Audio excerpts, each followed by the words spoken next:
Muito bom, meus caros. Então, agora fechando a dor torácica, já falamos algumas triagens importantes. Agora nós vamos falar um pouco sobre exames de tratamento, como a gente já comentou inicialmente, mas que exames a gente pede? Então, a primeira coisa é o seguinte: no protocolo da dor torácica, a minha maior preocupação é um eletro em até 10 minutos. E isso é critério de qualidade de um sistema de saúde, tá? Então, se eu vir um paciente com dor torácica, antes de eu passar de anestesia e tudo mais, eu tenho que fazer um eletro dele em menos de 10 minutos. É um exame barato, fácil acesso, é inodor para o doente, não causa dano ao paciente, tem que ser feito com qualidade, tá? Então, a gente já viu alguns eletros durante a aula, né? E o protocolo, o que ele traz? Primeiro eletro tem até 10 minutos e eu posso repetir de 0, 1 ou 3 horas. Laboratório básico, protocolo do doutorado, você vai ter um hemograma completo, eletrólitos, sódio, potássio, função renal, ureia, creatinina, glicose, posso pedir uma gasosinose com lactato, às vezes até uma proteína C reativa para investigar, por exemplo, uma infecção. Coagulograma, tá? PTT, porque no fundo pode ser que eu precise trombolizar esse paciente, e uma troponina, que pode ser ultrassensível ou não. Faz parte também do protocolo do doutorado que pedir um raio-x de tórax. Se é um doente que está estável, uma dor atípica, eu posso pedir um PA e perfil. Se é um doente que está instável, um raio-x no leito. O POX, que é esse ultrassom que eu posso fazer o FAST, é uma grande novidade, que é um novo exame físico. Eu posso fazer a beira-leito e ajuda muito a gente. A ver se tem alteração segmentar, a ver se tem cava cheia ou não, a ver se esse paciente pode ter uma consolidação, pode ter linha A ou linha B de congestão pulmonar, por exemplo. Né? E eu posso acrescentar um eco transtorácico de acordo com a gravidade do doente. Vou fazer eco em todo mundo com dor no peito. Se o doente tem uma dor atípica, uma dor sem fator de risco, que eu acho que não é doença coronariana, naturalmente que eu vou fazer eco desse doente. E aí eu vou avaliar. Esse paciente tem a probabilidade de ter TEP, eu quero estratificar? Posso pedir um dedímetro. Esse paciente pode ter uma insuficiência cardíaca, eu quero estratificar? Posso pedir um BNP também. E outro diagnóstico de acordo com o diagnóstico diferencial.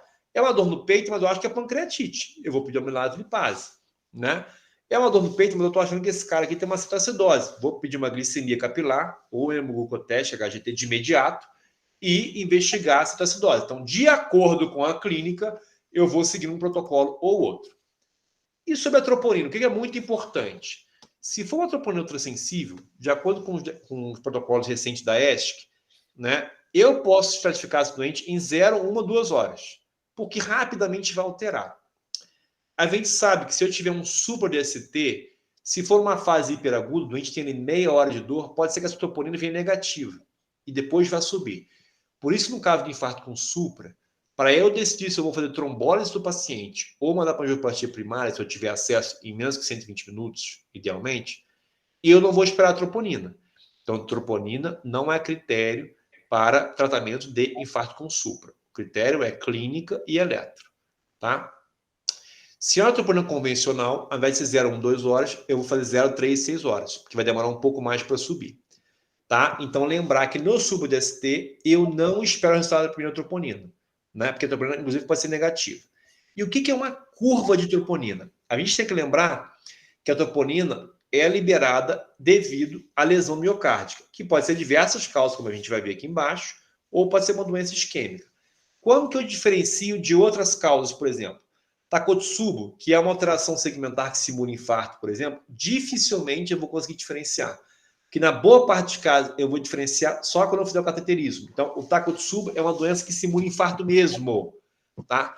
Tem alteração clássica no eco, na ventriculografia, mas na grande maioria dos casos eu vou mandar sem erro para o cateterismo. Ou, infelizmente, pode ser que eu trombolize esse paciente, porque é praticamente impossível diagnosticar sem o exame de imagem, tá? O doente pode ter muito estresse, pode ser jovem, mas o doente vai vir com suprasegmentar, vai alterar a troponina, então muitas vezes eu vou trombolizar esse doente, será uma alteração só da parede miocárdica por estresse, mas acontece.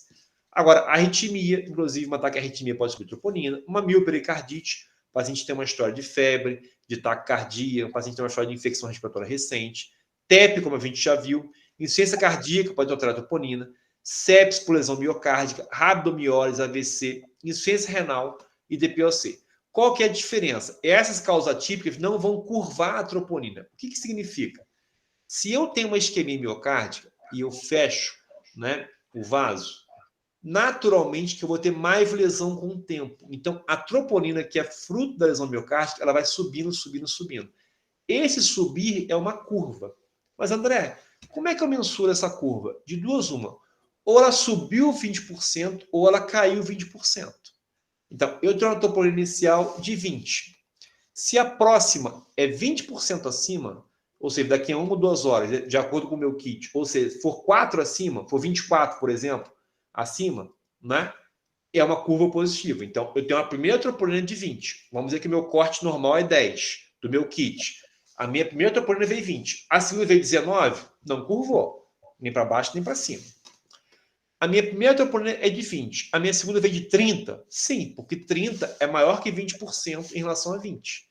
Se a minha primeira troponina é de 100, a segunda veio 180? Sim, porque 20% acima de 100 é 120, então isso curvou. Uma curva positiva ascendente. Agora, o doente tem há 7 dias com dor e está piorando dor e tudo mais. A primeira troponina veio de 100. A segunda veio de 70, ou seja, caiu mais que 20%, ela curvou para baixo. Também é uma curva positiva. Então, lembrar disso, que a diferença de uma troponina positiva com curva de doença isquêmica de uma doença não isquêmica. Se o doente tem uma insuficiência cardíaca, por exemplo, ele pode ter uma troponina de 30, ou uma insuficiência renal, por exemplo. E a próxima vai vir de 31, 32, 29, ele não vai oscilar 20%. Então, significa que não curvou, não teve uma curva positiva de troponina. Isso é um grande diagnóstico diferencial. Então, vou deixar aqui eletro abaixo de 20 minutos. Então, olha que importante a evolução do eletro nesse paciente no atendimento pré-hospitalar. Prestem muita atenção no eletro, meus caros. Então, esse é o primeiro eletro de um paciente com uma dor típica. Ele tem uma EVA 4 de 10. Tá? A gente já vê nesse eletro uma alteração de repolarização aqui anteroceptal, com um suprete aqui, uma teia picolada.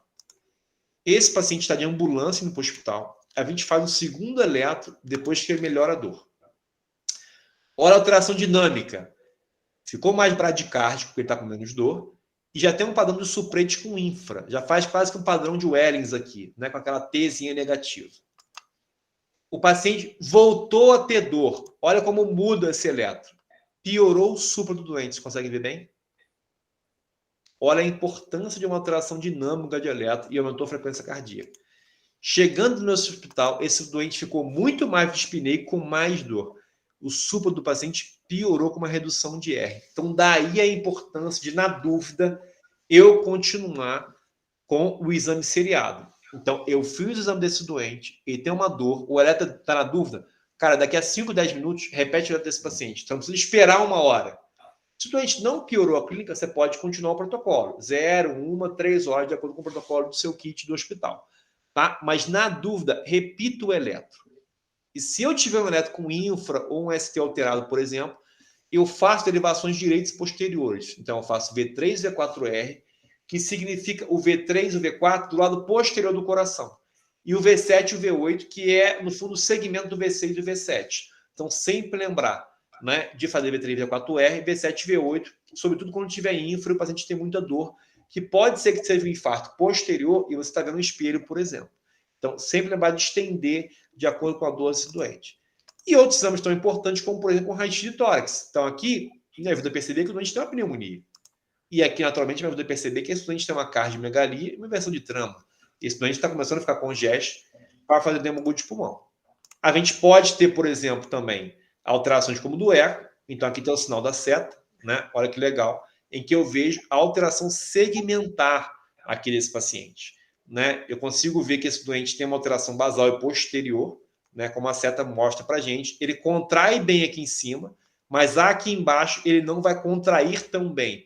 Então, o eco, assim como o POX e tudo mais, consegue mostrar para a gente uma alteração segmentar, né? Que vai nos ajudar, inclusive, na doença coronariana.